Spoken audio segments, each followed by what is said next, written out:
Hi, and welcome back to the Swell Shenanigans podcast. I'm your host, Amanda, but you can call me Swell. Here on the Swell Shenanigans podcast, I like talking about all things pop culture, social media, and shenanigans. And today, I have what I think could be an important one. I think this could be a doozy. Audio listeners, so you know what's going on. My dog Hermes is sitting in my lap, and he's giving me chin kisses.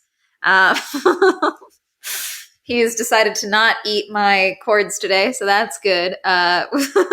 But now he's sitting in my lap. We'll see how long he lasts here because he doesn't like when I talk too much.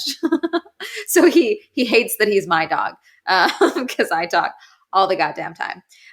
But we have a kind of a big one that's kind of been unfolding, in my opinion, the last week.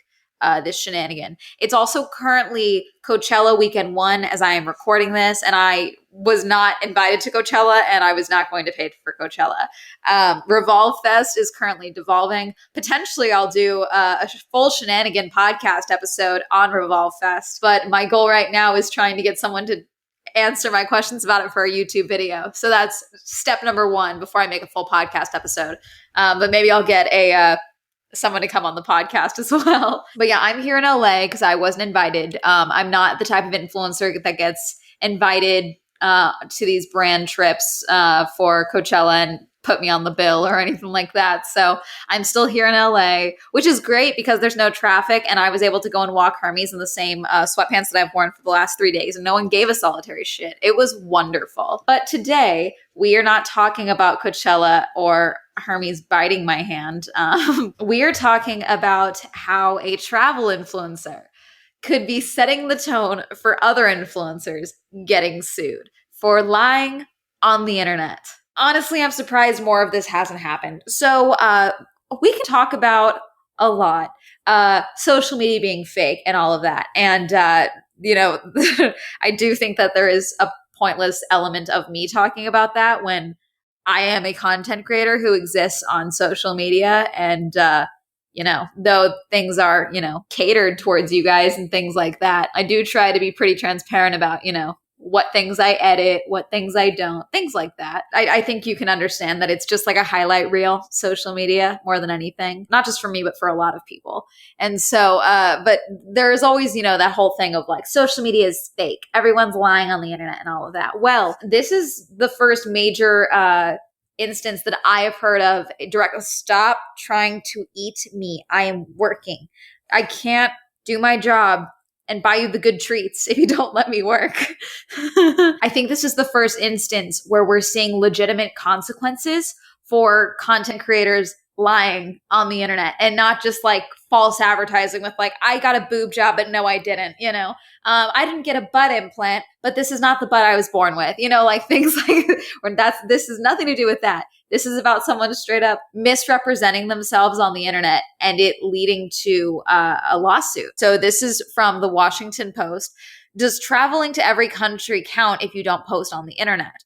Travel influencing is lucrative and largely unregulated. A new lawsuit attempts to bring accountability to the industry. And this is by Taylor Lorenz. Audrey Walsworth was at her home in Naples, Florida, watching The Today Show in the spring of 2017 when a young woman named Cassie De Pecol appeared on screen. Meet the first woman to travel to every country in the world, the Chiron read. Miss Walsworth, 87, was shocked. She watched as a blonde woman in her late 20s detailed her exploits and proclaimed herself the first woman on record to travel to every country in the world. I thought, well, for heaven's sake, Walsworth said. Walsworth knew DePeckel's claims that she was the first woman to travel to every country were untrue for a simple reason. Because Walsworth had traveled to every country on Earth years before DePeckel ever embarked on her journey. And it turns out that DePeckel is not only not the first woman to travel to every country, she's also not the first one to do it alone. The only thing that she can really claim is that she may have been the first one to document the entire thing on social media. And that's where this all stems from. I'm going to pull up DePeckel's Instagram while I'm talking to you guys. Let's see. She has 500,000 followers on Instagram. Shop my book, Workout With Me fitness app, 196 countries, TikToks, listen to my podcast, watch my TED Talk, listen to my Himalaya story website. First woman to travel to every country in the fastest time. So now she's adding that. Former 2 times Guinness World Record holder. In the fastest time? Is that what she's trying to claim now? $5 says she sells photo sets because there's a very clear, the lightly, like the whites are crisper, but everything else looks vaguely sepia toned and slightly overexposed. That aesthetic on social media, that's what hers is. It's very video, like it's all very, the theme is there, you know? So here's what's happening and why this is potentially leading to a lawsuit. DePeckel is a travel influencer who has racked up hundreds of thousands of followers on Instagram and TikTok. She hosts a podcast, has given a TED Talk, takes paid speaking engagements, has written a book on her travels, and operates her own fitness app. But according to a lawsuit recently filed by the consumer protection group Travelers United, DePeckel has amassed this audience by repeatedly making fraudulent claims. DePeckel didn't just repeat these claims to grow her audience, the lawsuit alleges. She also allegedly repeated them in order to sell products. Under the guise of being the first woman to travel to every country, she promoted various brands like GoDaddy, Venus Razors, and Great Nutrition. DePeckel not only defrauded investors and sponsors by telling them she was the first woman to travel to every country on earth when she was not, but she also misled and deceived press even years on about her accomplishments, the complaint alleges. This is how DePeckel responded. This complaint is yet another baseless attack on me and my accomplishments, she said in a statement to the Washington Post. I intend to vigorously contest what regrettably appears to be a rehash of the same untenable allegations that have been leveled against me in the past. Travelers United is suing DePeckel under DC's Consumer Protection Procedures Act, CPPA. DC has robust consumer protection laws, and the advocacy group claims that it is possible to see DePeckel's unfair and deceptive advertising in DC and purchase goods that were falsely advertised. The person making those claims can be sued in DC. The group hopes that the lawsuit will be a watershed moment in the industry, bringing more accountability to claims made by travel content influencers. We hope that other nonprofits will be emboldened to bring similar lawsuits, said Lauren Wolf, counsel for Travelers United. But more importantly, the FTC should be taking this on. I think this should be a political issue. Both parties want to see more regulation on social media platforms, and the FTC should have an entire department focused on truth and influencer advertising. So for those who don't know, the FTC does in fact regulate certain things in the influencer economy. It is still a growing industry and it is still fairly new. So there's obviously going to be still a learning curve and behind on some things. And Hermes, you're killing me, Small.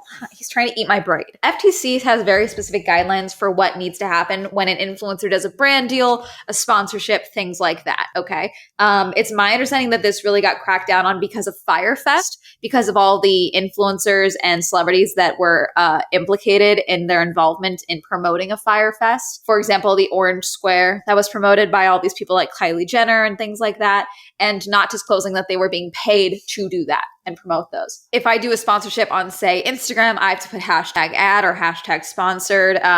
Instagram now makes it so that you can put like sponsored by in like the top of a post or on the Instagram story. But you do still have to disclose that it is an ad. Same with YouTube. I either put hashtag ad or I make it very clear, like, thanks you for sponsoring this video, and make it very clear. I don't do undisclosed sponsorships. Some brands do try and get people to do that. I will not work with a brand that does that because transparency is like half of my shtick. But also YouTube has it so that you can put a box pop up on your video that says this video contains a paid advertisement, which suffices as well. You just have to make it very clear that you are getting paid or even gifted. You have to disclose if something is gifted. You have to. If you're listening to this and you don't do that and you're just promoting PR for no reason, you are a liar McLiarson, and the FTC can go after you for that, and there's nothing you can do. It also has to be clearly visible. All these Instagram girlies try to hide the hashtag ad in like a different, like behind where like the pop-up is on TikTok. They hide it behind where their name would be on Instagram, on stories. Shady, not fun. But the FTC is my understanding that they don't really crack down on things like this, like false advertising as a means to get sponsorships. But again, I don't know how they could really regulate that and go about that. Because then, I mean, fact checkers? I mean, isn't that what a commentary YouTuber? I do like the idea of setting up like a fact checkers, influence fact checkers. Maybe I'm starting that company. Anyway, I trademark that, and influencers fact checking agency, where all we do is fact check the claims from influencers. I like that.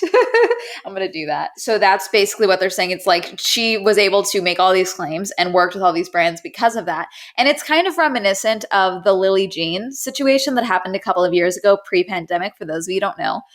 Lily Jean was a influencer on Instagram that had something like 1 million followers, and she popped up on the scene and no one had heard of her. And it's like usually when you get to around 1 million, like I may not know you, but I will have seen you somewhere, like I'll be familiar with you. secondhand, but no one had heard of this girl. No one had seen her content. No one followed her really. So no one really understood how she had 1 million followers on Instagram and was like advertising all these makeup skills and stuff and calling herself a beauty guru when her makeup was like, I'll say it, my level. I'm not very good at makeup. I struggle. I am not a beauty YouTuber. I have real girl tips and tricks. That's it, because I'm bad at this. That's it. Everything I've learned, it's secondhand. I figure it out myself or I struggle. That's it. And I share it with you all. But her makeup tips were like her makeup, the artwork she was doing, her acting reels. It was all just kind of like, for lack of a better word, mediocre. And again, people were having questions. And so some people on Reddit were like, hey, has anyone heard of this girl? Does anyone know what this is? And Reddit figured out really quickly that this girl had bought followers and, was carrying herself in a certain way. Hermes is gnawing on the tray table. Sorry if it's moving. So everyone figured out very quickly that she probably had bought followers, and it's come and gone. As far as I can understand, she is still on Instagram. There was a lot of backlash because people called her out for buying followers and having, fake clout basically. And she did not handle it well. And her mother, because she was 18, but she lived with her mom and all this stuff. Her and her mother basically went on like crusades to get these people's accounts taken down, tried to get private information from people. They started working with this guy who claimed he was part of the FBI at one point. It was very weird. The whole saga was very quick and kind of in a puff of smoke. I have a friend who actually became friends with her because she was like, I really think that like she just needs like someone who's like a real person to her. And it got very obsessive, very creepy towards my friend. And so she was like, I think I got it over my head. I think this is too much. I don't know what to do now. Like I'm very overwhelmed. God, let's see. What's she doing? What's Lily Jean doing? Yeah, she is verified. She still has 1 million followers. She New York City entrepreneur, creator, actress, model. Her engagement, see now because they hide likes, I can't really tell. See, I don't hear from her much. See, 50,000 followers, 50,000 likes. That's new. Okay, this is progress. I'm seeing progress from her. Like I said, I have not checked on Lily in a while. So it looks like she's now become an anti-bullying activist based on the stuff that's happened. Makes sense, tracks. I will say right off the bat, looking at her stuff, her photos have gotten infinitely better. But she does have a podcast now. So she's doing more. That's good. I mean, because for a while it was very suspicious what we were seeing. And basically the overall consensus of when the Lily Jean debacle was like coming forward and everything was like trying to figure it out was, one, a lot of the fake accounts had like really weird, like racist undertones, like the fake accounts that were following her for a while. I don't know what her engagement would look like now, but at the start of this, it was a lot of very fake accounts, but also like they were like, there would be accounts where it was someone who was like heavier looking, and then their whole account would just be talking about food. And then there would be someone who was Black was their profile. And then there would be like really weird, like racial undertone posts and comments on people's photos, like Lily Jean's. It was very weird. But overall, the main consensus was people were like, she wants to live as an influencer. That's one thing. The question came in when her and her mom were like manipulating the situation to try and get free stuff and make people think that she was more successful than she was in an effort to get more free things. There was this whole thing where she tried to say that she was doing a collaboration with Bite makeup when Bite does where you can go and make your own lipstick, and it wasn't like a collaboration she was doing with them. There was no way to buy the Lily Jean lipstick. She tried to say that she was going to be on a billboard in Times Square with CoverGirl. That didn't happen. She was on the cover of Teen Vogue. Teen Vogue doesn't do legitimate hardcover or like print magazines anymore, so that wasn't a thing. And it kind of was asking the question, how far is lying on the internet too far? And I think the same thing could happen here. And like, honestly, now I'm kind of obsessed now. I really want to go back. Like I said, I have barely looked at her Instagram in years now. So now looking at this, I'm like, okay, the photo quality is much better. She seems to have found like her stride in what she's doing. I'm very intrigued. So I'm definitely going to do a deep dive. There's a lot of fluctuation in the likes. So for the first 10 photos I saw, they were all 40,000 likes. And then on some posts, likes are hidden. That's interesting to me. Okay, yeah, see now and then a bunch of them, it's only 20,000 likes. For a few million, I gotta remember how many likes when you have 1 million. I gotta remember how many likes is like the accurate number of, what's the realistic like to follow ratio, for example, I have about 20,000 on Instagram, and I average about 1,500 to like 3,000, 4,000 likes per photo, depending on what the photo is of. If most of my body is in it, I'm going to get more likes because simps, So, but yeah, now I'm intrigued. I might have to do a revisit. I might have to do a deep dive. I was recently thinking about Lily Jean because I was wondering, I was like, how did she not get like the girl boss title by, other social media people? Like, how did she not get roped in with that? And I do think it had to do with the stereotypes and some of the racist undertones that were in the investigation of the fake accounts that were running her fan accounts and things like that. I do think maybe that had something to do with it, or maybe it was just like a timing thing, or maybe because it was just kind of all like, did she get free stuff? Now I want to check. But that was the question was, how far is too far, and how okay is it to lie for free stuff? I talked about this a bit with the Fake Famous documentary when I did a video on this from the HBO documentary, how their whole thing was like, can we get free stuff? And then they got free stuff and they were trying to get more free stuff. And it was, again, like where's the line, basically? Like how far is too far? At what point are you ripping people off? At what point is it fraud? And so I'm assuming that's where this lawsuit is going. Traveling, especially to remote regions, can be incredibly expensive. Visas and flights can cost thousands of dollars, not to mention lodging, ground transportation, food, and other costs. DePeckel has said that she saved $10,000 of babysitting money before embarking on her world tour in July 2015, but told reporters that her travels were primarily funded by sponsors. That makes sense, though. Just because she started out with saving money for traveling doesn't mean that that's how it stayed. Overall, I think people get vilified a lot. And maybe, again, this is me being a hypocrite because I'm a content creator, but I feel like people get vilified a lot by leaning into the perks. Like, what else is she supposed to do with the sponsorship money? Like, why not put it back into her work and her content? So, on that part, that doesn't surprise me much, that it now is sponsored by sponsors. Travel influencing, where creators often jet from one location to another, documenting their journeys and providing travel tips, is one of the influencer marketing industry's more lucrative sectors. According to data firm Influencer Marketing Hub, the influencer marketing industry is set to surpass $16.4 billion this year alone. The elite travel creators can earn millions a year in sponsorships, speaking engagements, and product sales. You can stay in super beautiful properties that would cost someone $3,000 to $5,000 a night in exchange for creating content. That's an incredibly lucrative gain for the influencer, said Michelle Gonzalez, a travel TikTok creator with 896,000 followers. Sorry, I'm like distracted because Hermes is trying to eat a cord. So also, side note, I am currently investigating one of the ways that people get discounted travel for travel influencers, because I found about this company that like you link your Instagram and then you can get discounted room rates and stuff, which I do think is funny. So I'm investigating that right now. But in the world of travel influencing, sponsorship disclosures can be few and far between. It's often difficult to tell whether a hotel stay or a trip to a local attraction has been comped.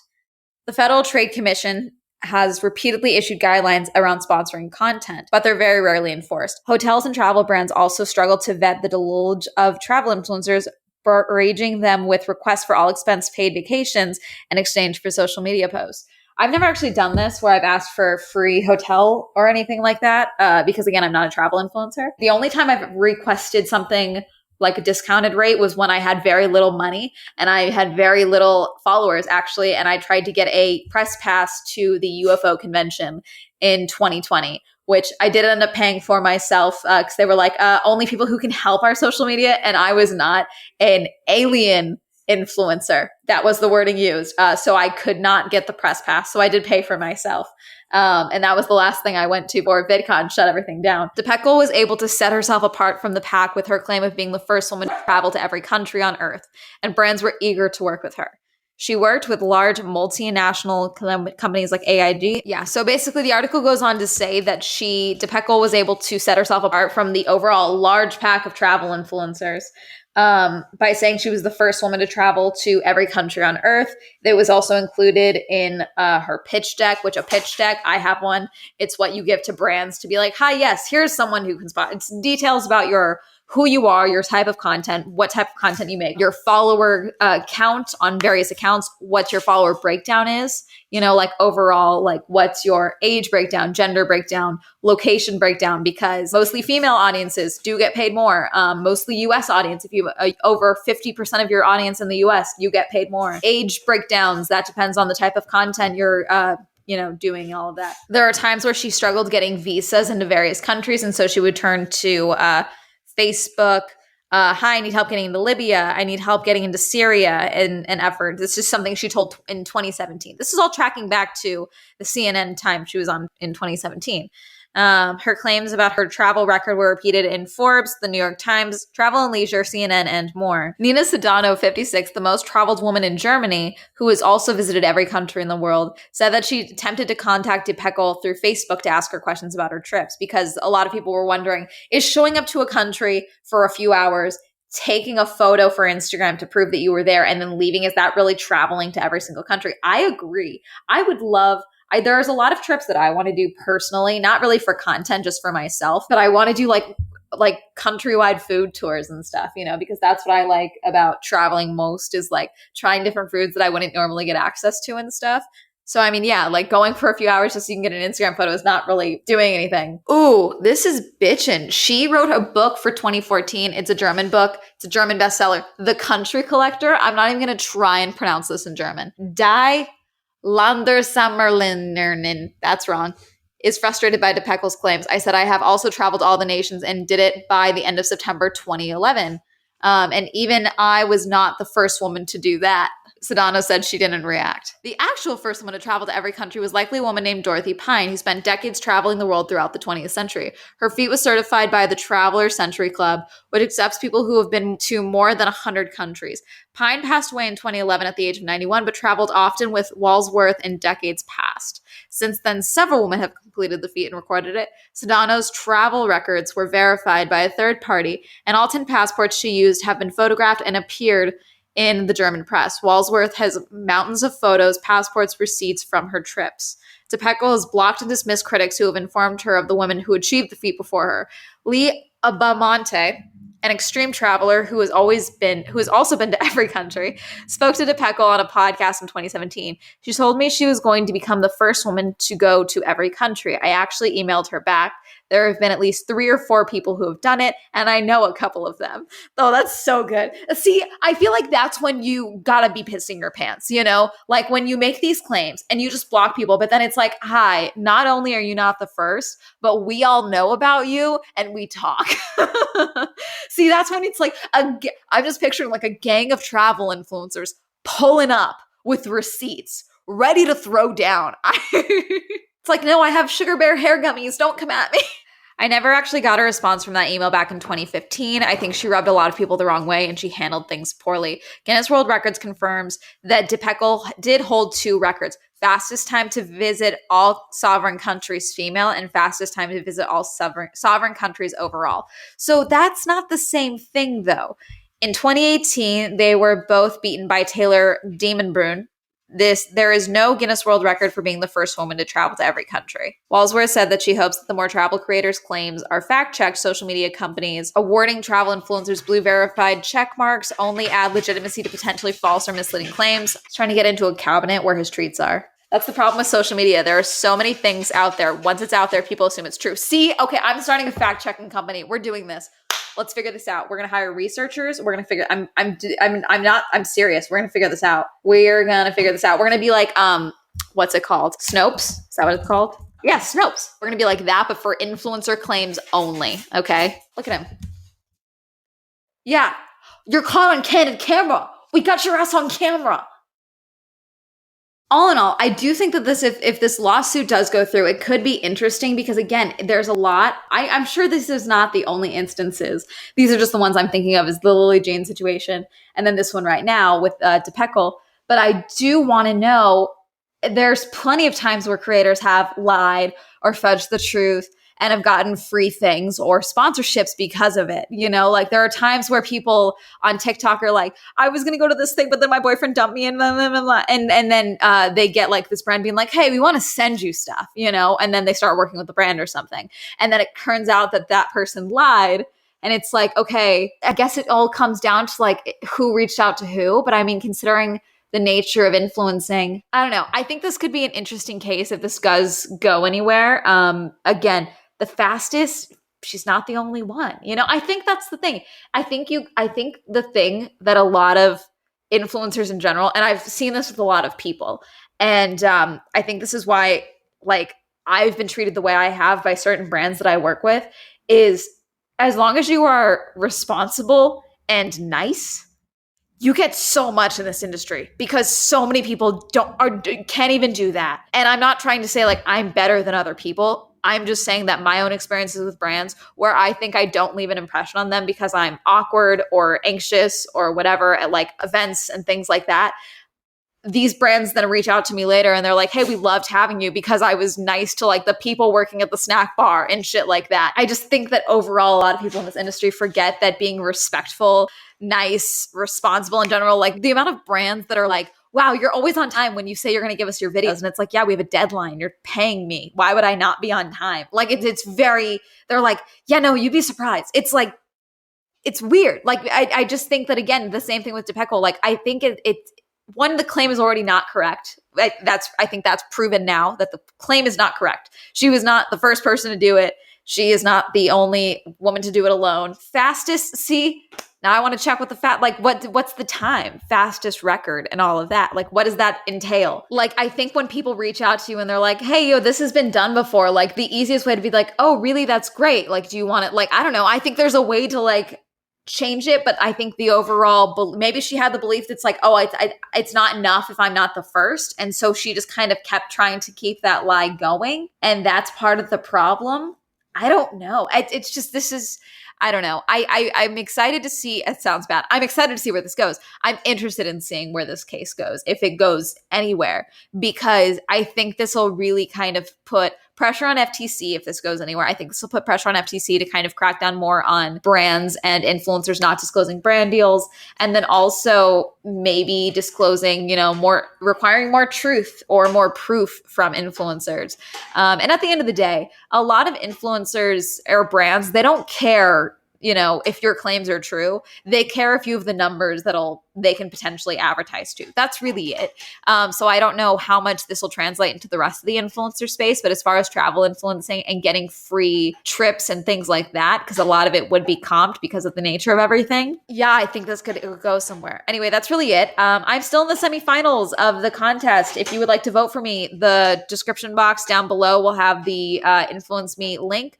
If you have free voted already, I believe you can vote again. A lot of people are voting again. Feel free to scroll all the way down to the bottom to get your free vote. Please do not buy votes. But I'm currently in second place. The person in front of me, I have no idea how much further they are in front of me, but I'm in second place and I want to move forward. So if you would like to go ahead and vote for me if you haven't already, that'd be great. And that's really going to be it. Thank you all so much for listening and or watching. If you are an audio listener and you would like to look at my cute face while we do these videos, you can go ahead and subscribe to the Swell Shenanigans Podcast YouTube channel. If you would like to send in your own shenanigans, you can do that to swellshenaniganspodcast@gmail.com or send in a voice message to Anchor, the website for the podcast itself. And that's going to be it. If you like this, be sure to subscribe and rate and review. My God, rate, review, subscribe. My gosh, new episodes every Wednesday. And that's going to be it. Goodbye.